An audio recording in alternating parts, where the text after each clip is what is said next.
আজকে আবার চলে এলাম একটা নতুন রেসিপি নিয়ে। তো দেখুন, আজ মাংস রান্না হবে। কড়াইয়ে তেল দেওয়া হচ্ছে, গরম কড়াইয়ে তেল দেওয়া হচ্ছে। তো দেখুন ভিডিওটা। তেল দেওয়া হলো, পেঁয়াজ কম করে, পেঁয়াজ হালকা করে দেওয়া হয়েছে। পেঁয়াজ কাটা হালকা করে ভেজে নেব পেঁয়াজটা। তো দেখতে থাকুন।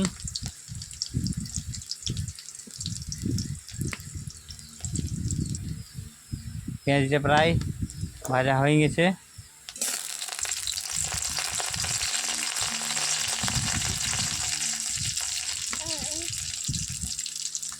এবারে একটা আলু কেটে দিয়ে দেবো, ভেজে নেব।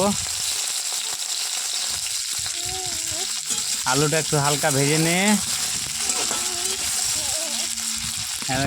আলুটা নেড়ে চেড়ে ভালো করে একটু হালকা করে ভেজে নেব, বেশি ভাজার দরকার নেই, হালকা করে। তো দেখুন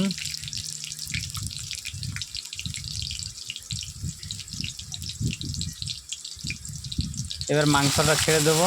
মাংসটা বা পোলট্রির মাংসকে ভালো করে ধুয়ে এবার আলুটার সঙ্গে দেওয়া হচ্ছে মাংসটা।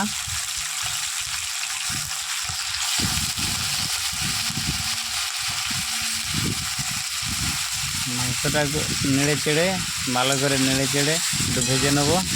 তো দেখুন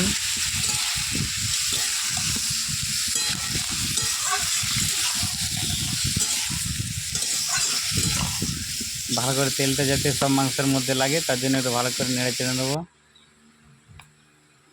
দেখুন এই ধনে গুঁড়ো, এই জিরে গুঁড়ো, হলুদ গুঁড়ো, এটাকে একটু জল দিয়ে, এই যে এই বাটিটাতে আছে লঙ্কা, শুকনো লঙ্কা, আদা রসুন বাটা, সেই জলটা দিয়ে একটু ভালো করে নেড়ে ঘেটে মিক্স করে নেব।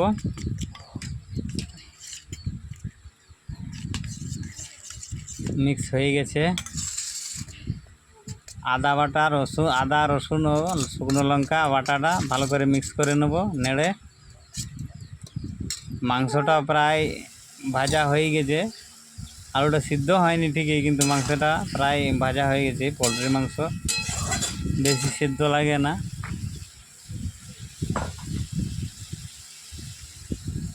এবারে মশলার গুঁড়োগুলো, ওই গ্রেভিটা দিয়ে দিলাম মাংসের উপরে। আদা শুকনো লঙ্কা বাটার জলটাও দিয়ে দিলাম। একটু ভালো করে নেড়ে ভালো নেড়ে চেড়ে, আলুটা সিদ্ধ হয়নি তার জন্য 10 মিনিটের মতন সিদ্ধ হতে দেব। তো দেখুন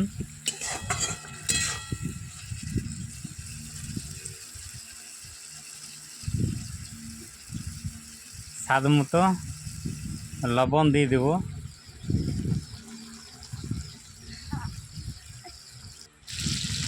মাংসটা প্রায় ভাজা হয়ে গেছে, আলুটা একটু সিদ্ধ হতে বাকি আছে।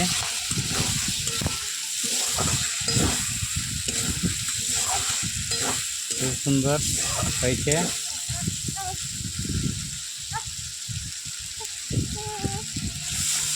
একটু জল দিয়ে দেবো, জল দিয়ে আবার 5 মিনিটের মতন সেদ্ধ হতে দেবো, আলুগুলো যাতে সেদ্ধ হয়।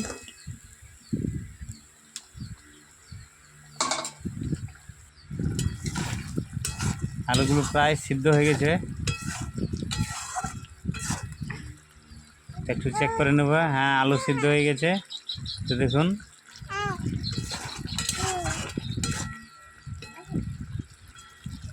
একটু বেশি ঝোল করব না, একটু মাখা মাখা। ঝোল করলে খেতে ভালো লাগবে না, একটু মাখা মাখা করে নামিয়ে দেওয়া। তো দেখুন ভিডিওটা লাইক কমেন্ট শেয়ার অবশ্যই করবেন ভিডিওটাতে।